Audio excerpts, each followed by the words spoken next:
everyone. Welcome to another fabulous episode of the Anoki Uncensored Show. I'm your host, Raj Gun, the founder of the umbrella brand Anoki Life. And I'm here today with the first episode of the year. 2023 is here. We're excited. We're pumped. Hopefully, this is going to be the first year where we don't have any isolation, any lockdowns, and all of that stuff that has kind of brought us to the other side of, who do we want to be as an identity today? I feel a part of that's going to be our discussion today. And I'm thrilled to be introducing and having the opportunity to chat with occupational therapist, mom of three, and lifestyle influencer, TINA SINGH, who has just entered the entrepreneurial space as the founder of Bold Helmets, which just went into pre-sale. Welcome to the show. Tina, I can't even tell you how many things that I want to speak to you about. Thank you so much for agreeing to be on the show. Oh, thank you so much for having me. I'm excited to be here. Oh my gosh. Well, let's just kick it off. I just kind of feel that the place that I want to start here is just giving some context around this journey that you've been on, and your reason for deciding that you wanted to, step into the entrepreneurial space with the Bold Helmet. So let's talk a little bit about the professional space that you came from. You are an occupational therapist. For all those people out there who don't know what that is or what that means, can you share a little bit of insights about what that is? Let's start there. Yeah, so occupational therapists, first of all, I'll say we work in such a broad context of spaces. We work anywhere from doing assessments and treatments in head injury, like I was doing, all the way to someone creating assistive devices for someone else who needs them, who's been in an accident. So really our primary focus is on function and helping people function to the best of their abilities, right? And so when people go through situations where their function or abilities change, we try to step in to make things functional for them or help them learn to be functional in those spaces. Tina, this story becomes even more compelling to me because, the area that you specialize in is acquired brain injury. Can you explain to people what that actually is? Because I feel that really lends a lot of kind of importance and credence as to why you decided to, become an entrepreneur and do Bold Helmets. Tell us a little bit about that. Yeah, so for the last, I don't even know how many years I've been an occupational therapist, but from the beginning, I've worked in the area of acquired brain injury. And so what that is, or the clients I normally worked with, are those who acquired or got a head injury, brain injury at some point in their life due to an incident. So most of the time that I was working with these clients, it became really evident the long-lasting effects that head injuries can have on your life. And so one of the big challenges with it is that it's also an invisible injury for a lot of people, or an invisible, not disability, but an invisible, situation that someone's in where people don't quite understand what they're struggling with. And so with that focus and trying to help those people find new ways of doing things to be able to be functional and productive in their lives, you really see how much a head injury can impact you. And it's not just, the 6 weeks after, or the 8 weeks after, or, the year after. Sometimes there can be lifelong repercussions of a head injury. And so, that really was why I was so adamant that my kids wear helmets, and wear helmets that actually fit. Right. And I think that's the big thing here, right? With this journey that you went down. Can you tell us where that journey began for you? Because there's one thing as a mom to feel, like this is just such a challenge for me with, with the seek knot, the patka, all of that, right? I mean, like and the other thing is that there's different sizes that our knot ends up being. There's different, thickness of hair. There's so many things to consider there. How do you get a helmet to fit? And are you comfortable with maybe it might not be the perfect fit? Are you okay with your kid going out there, and doing all of the things that kids love doing with bikes? They don't just ride it and, they do like a lot of kind of cool things with it.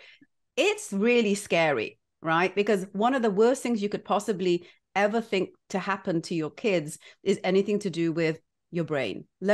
Obviously all things that could happen to your kids is a challenge as a mom, but this is a very sensitive area for many, many, many, many reasons, right? Where did you make the decision to go from this is a challenge, okay, I'll just deal with it, to no, I'm not dealing with this. This is not okay. I need to seriously look into how I can solve this problem, not just for my boys, but also for the entire Sikh community. Talk to me a little bit about that. So I think initially when I started facing this challenge myself, growing up, I saw kids wearing helmets that didn't fit quite right. I didn't know what I know now, and I wasn't a parent either. And so, when my oldest son became about 5 years old, 4 or 5, and he's Yeah. one of the ones with the long, thick hair, right? So when he was about 4 or 5 years old, the helmet just wouldn't sit right on his forehead. It was sitting too high. So if he was to fall, his forehead wouldn't be protected, and therefore his head wouldn't be protected. And Right. so initially, I just tried to handle this problem by telling him, if you're going out to ride your bike, we either have to do something really creative and make your juda or gutti or top knot as flat as we possibly can to squeeze that helmet on. That's one thing. Or Yeah. I would say we have to tie your hair a completely different way. And, we did that for a while. It wasn't practical. It wasn't something my son enjoyed. It wasn't something that was easy for anyone. And even still, it was never quite the right fit. So, it was about 3 years ago that I said to my husband, we've been talking about this for so long. We've been trying to hollow out the foam on the inside of helmets. We've been trying to do all these things, which again, in retrospect, I now know is not the best choice. Yeah. Knowing what I know about helmets and testing and how they're safety certified. But, at that point I said, it doesn't seem like it would be that much of a challenge to modify a helmet based on what a patka looks like to fit them in a way where it's going to sit properly. And when we talk about a helmet fitting, there's the general rule is you want 1 to 2 finger spaces above the eyebrows. You want to make a V around the ear and one finger space between the strap and your chin. And Okay. so, I said it's really just an extra cavity that we're looking for to be able to hold their hair. And so I think 3 years ago was the time where I was like, this is enough. My kids have gotten older. That 5 year old now is 10 years old. And, the long, thick hair, the helmet he was wearing, last summer was doing nothing. And no amount of hollowing out or anything we did was going to make that change. So, it's interesting. So 3 years ago, you decided that you're actually going to go down this road. And, when you talk about safety, fit, you talk about, the community actually welcoming this, right? And then you talk about the overarching community of helmets, right? And how do you fit into that world? Tell me how your journey began. Let's go through some steps as to, what were some of the things that you faced and how did you, overcome some of those challenges? I really want people to understand who are, watching, listening, or reading this, to understand that this is truly a bigger story than let's become an entrepreneur and put a product out there to serve a hole or a gap in the market. This is so much more than that, because when safety is a part of it, right? When fit is a part of it, then you have to also think about the cultural element, because I know that that's something that I want to talk about as well, but not at this moment. There's a lot for you to think about. Let's talk about some of the challenges along the journey to get to where you have, from that initial idea that became a serious decision for you. Right. So when I actually made the decision that I wanted to go down this path and I was going to, try to see this through, the very first challenge I faced was, how do I find an engineer who's going to understand what it is that I want, who's going to be able to see that picture in my mind, draw it out for me, understand why this is an issue. And one of the first hurdles I faced, if I'm truly honest, I approached multiple engineering firms. And even though I knew what I wanted that helmet to look like, I knew what it had to do, there was more than one firm that turned me down. Like, we will not take your money to do this. And that's really, it's really interesting. So that happened to me early on. I don't even think I've shared that publicly, but there was one firm in particular that said, we feel like you're never going to make it to the end of this. Like, we appreciate what you're trying to do, but we don't think that you'll be able to get from this place to actually having a finished product. And so I think that was the first time I felt like, okay, these people are experts in this space, and they feel that, you're going to be stuck in so many iterations that it's going to get so expensive that you're never going to get to the end of it. And that's part of the struggle too, that creating a product like this, where there's safety or safety certification involved, regulations involved, is actually a very expensive and time-consuming process. And so another struggle I did face is that, you know, every iteration we went through cost thousands and thousands of more dollars. And so I would say from the initial point, my first struggle was finding, you know, the right firm to work with. My next struggle was dealing with multiple iterations and the cost of that. And then finally, I would say towards the end, you know, the way this works is that you have to create a mold and create a product and get it tested. If it does not pass testing, you go back to the drawing board. And again, thousands of dollars go there. So I think for me, the biggest struggle was just the repetitive steps and, you know, the never really knowing if I did it right, and then learning new things throughout the process. An example of that is something like total lead testing. Products that are sold for kids need to have total lead testing done. And this is something I didn't realize until so much later in the game. And so I had to go back and, you know, thankfully I knew my manufacturer and I knew that there wasn't going to be a lead content in this, but still, you know, I went back, had that testing done. And so it's, you know, one step forward, two steps back, and eventually you make it to the end. But there's been, I'm sure that there's other hurdles that I'm forgetting, but those are the big ones that stand out in my mind. Absolutely. When did you know that you'd got it right? I think that's the hard one. That's the hard one. As a passion, you know, because part of this is your passion to do this. Part of it is it right? Because we have this kind of, you know, perfection syndrome, right? As creators. When did you know that it's ready? Because as a mom, this is the other layer, right? As a mom, testing it on your kids, right? And I'm sure that must have been like so fun for your kids. They're probably like, Mom, another one, right? We're done with this. Yeah. Yeah, exactly. But, you know, putting it then on the market and the whole idea of, oh my God, the safety, like, have I got it? Right? Yeah.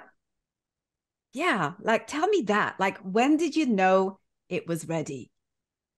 So for me, I didn't feel like it was ready until I had those safety certification reports in my hand that said, pass. You've met the mark for all these things. Because, you know, we're changing the shape of a traditional helmet, right? So when you do that, you never quite know how it's going to go. Now, we had an educated guess, of course, and we were fairly confident going into the testing that it would pass, but there's always that chance that it doesn't. And so I think that was the point where I'm like, okay, it's ready. And so, you know, honestly, we have, like you talked about, this perfectionism.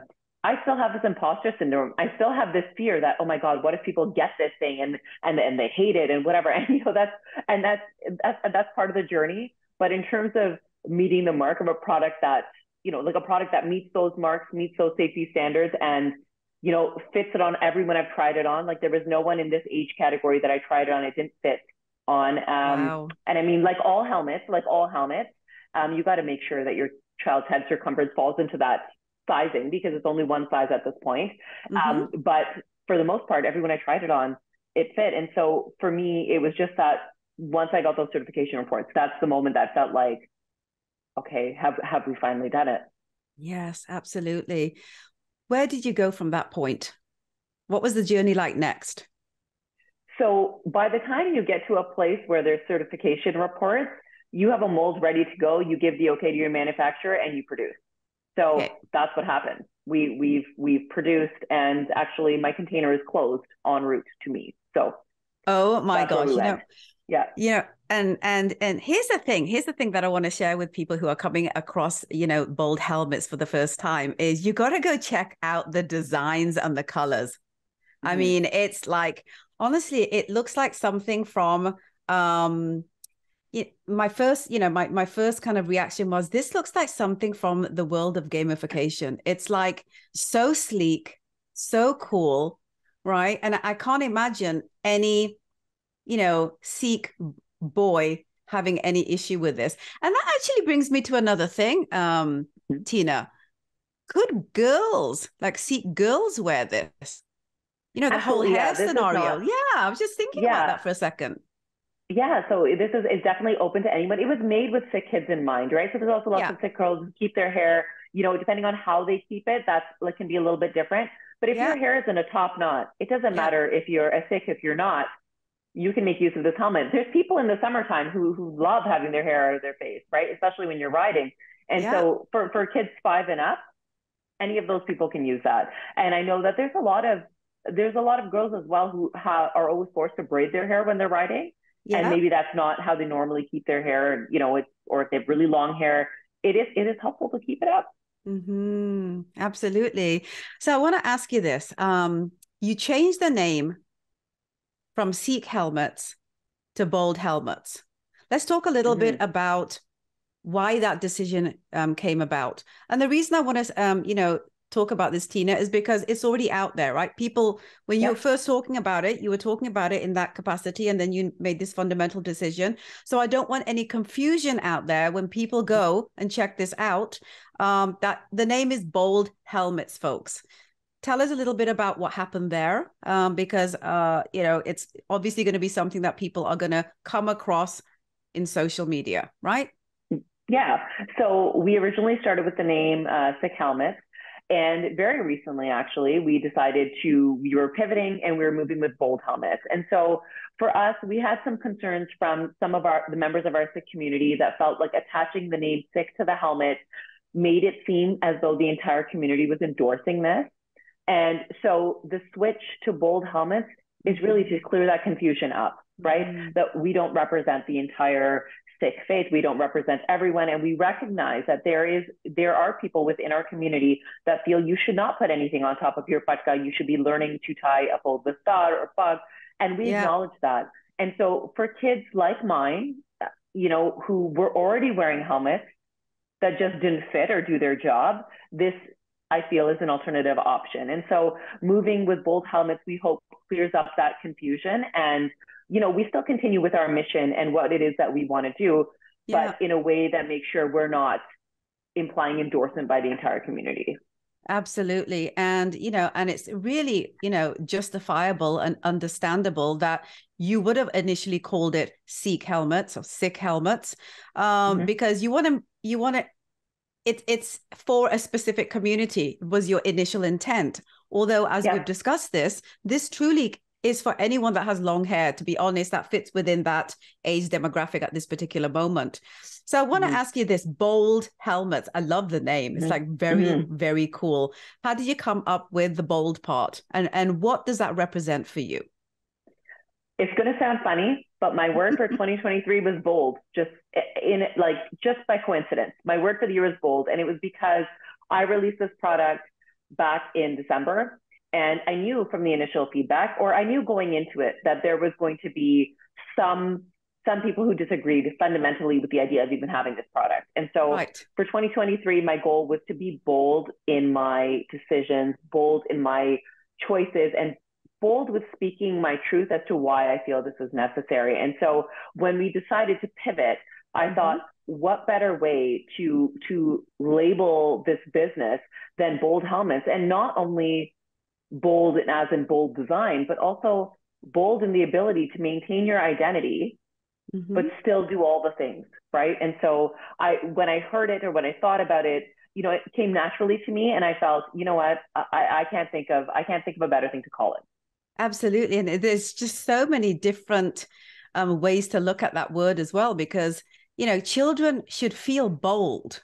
They should feel confident that they can, put the helmet on and do all the things that other kids are doing without feeling I can't do that cool stuff, right? Because it doesn't fit, right? Like there's just so many different ways that you can look at this. And kids should never feel anything less than perfection, anything less than empowerment, because we've already had a world of historical examples where kids are not made to feel that way, right? And this is also such an important decision where we do need to have things that are fitting for different diversities. And I feel that, coming away from this world of one size fits all in all aspects of life, right? Mm-hmm. It's something that we have to move away from. And this is one really bold example of what that looks like. I love your journey, Tina. I think it's just an incredible thing. And it becomes even more difficult when you add in the other layers. Like, you're also a mom. You also, have a whole career. You're a wife. There's a lot of things that go into being an entrepreneur and how to kind of balance all of that. So I want to, share a little bit about that in the next kind of part of our conversation. But before we do, where are we sending people to go and pick up their pre-orders? Because pre-orders are open now, right? Pre-orders are open for Canadians right now. We are getting to the rest of our people. I know I'm getting emails like every day from the UK, people asking when we're opening pre-sales for them. So, the US, UK, I promise we're getting to you. Right now, Canadian pre-sales are open, and we have a special rate until the end of January that we're offering for Canadians. And you can visit www.boldhelmets.com to place your pre-order. Orders placed now are hoped to be delivered in March.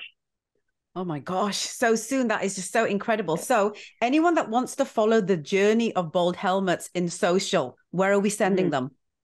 You can follow us on any of the platforms at Bold Helmets. Instagram is probably where we're most active, but you can certainly follow us on Twitter, Facebook, all the places. And we like to share all of our information across the board. I love it. So I want to, I have so many thoughts that coming into my head around kind of like the marketing awareness opportunity for Bold Helmets, like going to schools and colleges, going to mom groups. There's a lot of work now. I mean, it's like the work now begins, right? Even though you've been on this massive journey of the last, 3 years, the work actually now for the awareness of this begins. Let's talk a little bit about that. What are you thinking about doing? And that's part of my question, about creating that awareness outside of your typical social media world, because that's obvious. That's part of the question. The other part of the question I wanted to ask you is, how can we mobilize people to get the word out in their organizations, their associations, the mom, dad groups, right? The religious, associations, cultural associations. Let's talk a little bit about that, because anyone that's watching, listening, or reading this, I want them to feel that sense of getting involved where they can to support this, because it's important. Yeah, so I will first say that we've gotten a lot of media attention, which has been incredible, and we're very thankful for that. In terms of getting out the word, about that this product is available, you have an option. My plan going forward is I'd really like to be able to do more media in the US, do more UK media. I'd also like to be talking to people like the Toronto Police Service when they do their bike ride awareness. Usually it's in the months of May and June that they do that, bike to school and all of that, to be able to be present, to be able to share this and let people know that there is an option for you. Talk about the way bike helmets are supposed to fit on different platforms. And for me, I think that there have been so many people who have actually reached out to me on LinkedIn and on social media to say that I'm part of such and such group at the Gurdwara, and I would like to share your product, how can we bulk order? And so I think the community has already taken on a lot of the work to say, we are thankful for this. We want to share this with our communities, and, we're doing it. So I think for me, it's more reaching out to those people, those groups, the Toronto Police Service, like Peel Police, all of those places, to say, how can we share this information and, do it in a way where it's not just, here I am, buy my product. It's, here is how a helmet should fit. Look at your helmet and how it fits. Is there a way that you can make it fit? And if it doesn't, you need another option. Here's another option, right? So really from the educational standpoint, because I think the first part of this is understanding why a helmet needs to fit how it fits, what that fit should look like. And then if this doesn't work for me, what's another option? And then, even then looking at the other communities who are not being served. It's not just the community who's not being served. There are other kids who have challenges with the fit of the products and safety gear that they have. And, how can we help connect them to places where they can get what they need? Absolutely. Anyone out there who wants to kind of get on the support campaign with you, How can they reach out to you? Do you expect, do you want them to DM you? Is there a contact on the website? Just give us some ideas there. Yeah, so there is a contact form on the website. You can certainly reach out to me there. I've had some people reach out there. You can also feel free to email me at tinasinghofficial@gmail.com, and also DMs on Instagram. I'm happy to, I get a lot of them and I try to stay on top of them, but email is a great way to get in touch with me. I appreciate all the support. And honestly, at the end of the day, I just want to make sure those who need it have access, know about it, know it exists. Absolutely. And, I started off, talking a little bit about just the juggling journey, the juggling journey of mom and professional, wife, and now entrepreneur. What's that been like for you, Tina? Like how have things changed from before you started the ball helmets? Because even then, you had so many multiple iterations and different, versions of who you are as an identity. Talk to us a little bit about that, especially for those women out there in our community who have these kind of, burning desires and passions that aren't going from the dream world to reality. I want to be able to help them, especially with this part of our discussion. Yeah, so I think when the project started 3 years ago, things were very slow, and you'd have a meeting here and there, and it wasn't like an intense kind of work. Things take time, and so I had time in between, and so I didn't feel so much of the pressure then. I would say in the last 6 months is when the pressure has really increased, and the pandemic, as terrible as it's been, it allowed me to slow down with my other work and be home. And so it gave me an opportunity to do more work in this space. That being said, the last 6 months, and especially the last 1 month, I would say the last 1 month, my life and the way I feel I'm contributing here in my main role here at home with my kids, I feel has significantly changed. And that has been a challenge for me. And I think for a lot of parents, and a lot of moms, especially, the guilt that comes with that is a very real thing. And it's been something that I've been juggling for the last 10 years, right? And so it's just become more intense now. And, an example I can give you is my husband was on the phone with some work colleagues yesterday, and he was talking about, he's just back after the holidays, and, his colleagues were talking about, seeing him on TV and, congratulating him and all of that. And he said, yeah, my wife just did breakfast television and she picked up groceries from Costco on the way home. I feel like I'm not pulling my weight.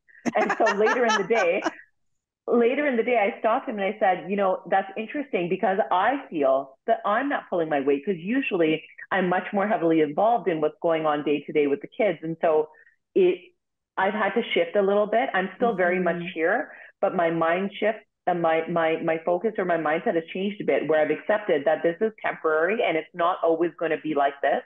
And, we have a partnership, and I think that makes it easier. Going along with that, I think accepting that feeling of guilt and that you're never quite doing enough is sometimes a lifetime thing. And it's just how we manage that, and how we, recognize and accept that as individuals, we also have our goals and desires, and that's okay. And, we fulfill those things because they're important to us, and we don't always have to just be a mom or just be a wife or just be a parent. There's multiple layers to us, and us as individuals, we are entitled to and have the right to have our own goals. And so it's been a real shift for me. I don't get it perfect all the time, but I'm trying to change my mindset when it comes to that. But it is always a struggle. And, on that same note, I do want to say something that I've realized, or that I was worried about when I started this, is that, you're never too old. Like, I have been in the career I've been in for a very long time, and a content creator for the last 7 years. And I turned 40 last year, and you're never too old. This is a completely new journey. I'm still learning. I'm still, and it's exciting in that way, that I'm learning something new. I'm doing something new.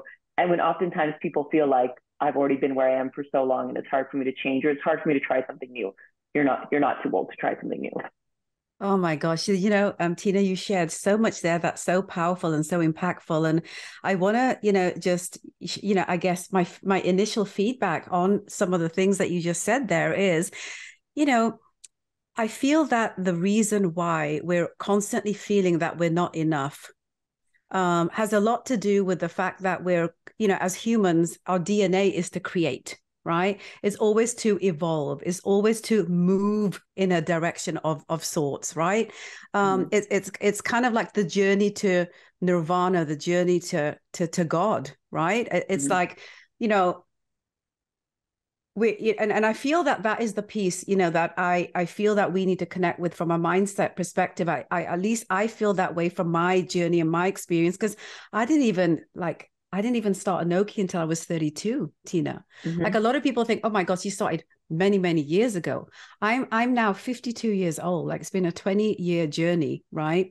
And a lot of what you shared there really, really sits with me and aligns with my journey too. This constant feeling as a woman from our culture, which role should be the one that we should prioritize. And I finally, out of a lot of work, came to this point where I felt to myself, and it has always sat well with me since, that it needs to be the one that makes me feel complete at this particular moment as who I am. And so what does that look like? It looks like all the things that I need to do. I am a mom. I have aged parents, right, that I need to be mindful of. I have this responsibility to my community with Anoki. I have this responsibility to my community with, my other brand, my academy, the Open Chest Confidence Academy. I have a duty to me.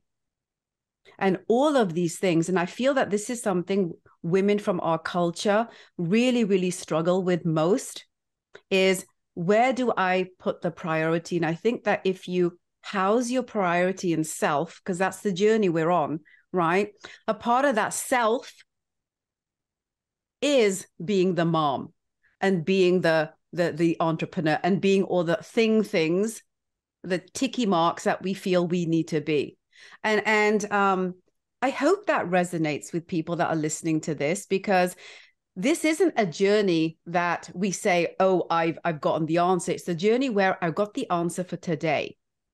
Now, as humans, our DNA as creators is we're constantly moving forward on a journey. And there's many different things that are happening within us and outside of us that can affect that journey, right? It can stagnate it, right? It can elevate and push us forward. So this sense, this feeling, this thought that you shared, I thought was so important, Tina. This thought around, am I doing enough, right? Am I making the right decision in any given moment that may perhaps have a good or not good impact on the other responsibilities that I have? I feel that my sense of that, my experience of that, and I know a lot of what you're sharing here and a lot of what our women go through is that is forever evolving. There never is a right answer as to, am I getting it right? I feel that the getting right part is, are you comfortable with what you did on that given moment for whatever it was that needed your efforts? And are the people in your life, this is the other part, right? Are the people in your life meeting you where you need to be met? So we always make this one-sided as women, right? Especially from heavy cultural societies, we make it all one-sided. What about the other side? What about them meeting us where we need to be met so that we can also keep doing the things we need to do for them? I want your thoughts on some of this, Tina, because I feel that we're this is a bigger thing here. This is a bigger, important note that we need to share with all of the women out there and all the men out there as well, to step up to the plate as well. Talk to me a little bit about your thoughts around some of the things that I'm sharing here. Right. So I think everything you said resonated really well with us. And I think that, especially when you said this is something as women in our minds that we, make it one-sided, and are we doing enough? And I think that's really heavily ingrained in who we are, and also the examples that we saw growing up. Now, in my house where I grew up, I had two parents who worked. I had two parents who really shared responsibilities at home, right? So I had an example I think not a lot of people had growing up in the 80s and 90s, right? I had that experience. And so I felt like it should be more of a partnership. That being said, given the hours that my husband worked and the hours that I worked, I was doing the majority of the things at home because that's what worked for our partnership. And I Right. think, like you talked about, things evolving and changing as things are evolving, and he's working from home, and I now have this project, he has to step up in certain areas. And I think the guilt that we feel sometimes with them stepping up to the plate is really unjustified, right? Like, it's really unjustified. You step in where you need to step in. That's part of being partners. That's part of being parents, right? And just helping meet people where they need to be met, exactly like you said. Oh, So it's okay. about meeting people where you need to be met, right? And I resonate with that so much. I think that's exactly it. Are we getting the support we need to get where we need to get? And just even yesterday, I said to my husband, I like outsource help for things like cleaning and things like that. I've asked other people to help in where they can, because I'm like, yes, I would love to be able to do all those things. I can't do that, and I can't also do this, and this was a priority for me. And so, we outsource whatever we are fortunate and fortunate enough to outsource. And so I think that you get over the guilt real quick when you're left with no other choice. And in the last 1 month, I've been left with no other choice. Yes, I love that. And I have to say, why do we feel we need to do all the things that also we don't want to do? Like, honestly, if I was to spend 8 hours cleaning my house, I'd probably be batshit crazy, and I'd hurt someone in the process, because it's not something I want to do. Why do we feel that we need to do those things? Because historically, that was what was the thing. And so I feel that re-examining, like you mentioned here, what your partnership is, what is it that you actually want to do? It's not just, can I do it? Just because you can do it doesn't mean you should, right? Yeah. So that's the other part of this, right? Yeah. So I had talked about this over on social media some time back, I think maybe in the summer or in the fall, I don't know. I talked about the fact that when we talk about women's work, what's traditionally women's work, when you outsource it, everyone has an opinion about it. Like, no one cares that we hired someone to cut the lawn, right? Because that's not traditional women's work, right? But people have all kind of comments about me and the way I choose to do things, because I hired help for cleaning, and that help is like once every 2. Like, people are acting like I have full house service, which if I did, I would be so grateful, right? Yes. But people have a lot of things to say when something is traditionally women's work and you outsource it. Same thing with meals, cooking, laundry. Like, people have all kinds of things to say about it, but you hire someone to shovel your driveway, cut your grass, do your landscaping, electrical work, and no one has a problem with it, because that's seen as traditional men's work. Oh my gosh. Honestly, I feel like I need to bring you on just to talk about that. That's just such a whole massive discussion and conversation. Tina, where are we going to send people to go hang out with you on social? You can hang out with me on social, the Tina Singh. That's where I go on all my social channels. And, Raj, I'm the one who likes to keep it real. Like, I don't sugarcoat my life. My life is certainly not perfect. I don't show perfect backgrounds and clean house interiors. Like, the day the house cleaner comes, it will be. But like other days, I don't promise that, right? So, I think there needs to be a layer of real life on social media. And, I often say social media is not real life. And I think it's a dangerous place for women sometimes, a dangerous place for moms sometimes, because you constantly feel like you're not doing enough, but you're not comparing apples to apples. Oh my God, you're so absolutely right. And the other thing is, Tina, that a lot of people don't realize is, social media for some people is for social reasons. For other people, it's a business. So also understand that differential as well. When you go in and see people doing all of the things that you think, oh my God, am I not doing enough? You're doing enough. You're doing enough if you're doing what you're doing. It's that simple. You go to TikTok and you see people unstocking their ice freezer, and you're like, why don't I have an ice freezer? Like, no, this is their job, right? I don't have an ice freezer. Oh my God, I love this conversation. Tina, I got to bring you back in. You're an absolute sweetheart. I love who you are. I love your journey. I love what you stand for. And I want everybody to go and check out Bold Helmets. Can we once again tell them where they need to go from a social media perspective, as well as to pre-order their helmet, and to share with everyone they know on the planet where they need to go from the website perspective? Right. So if you want to follow us over on social, we are at Bold Helmets, BOLD Helmets.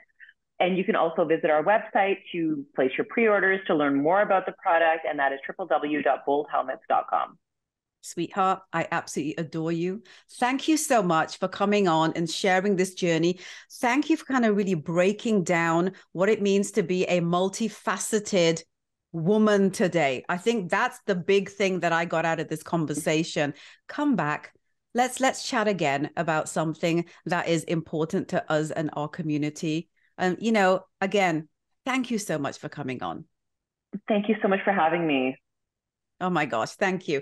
Folks, go and check out Bold Helmets. You gotta go and see how sexy they are. I'm sorry. I know that I'll probably, get beaten up by using that word, but really, they really are. They're like flipping gorgeous. I love them. I love the colors. There's even a black matte. I mean, guys, you got to go check this out. Yeah. This was Raj Gurn, the founder of Anoki. I'm super, super happy to always pop in when I can with guests that I feel that you need to know about. I want you guys to please, share with everyone about Bold Helmets.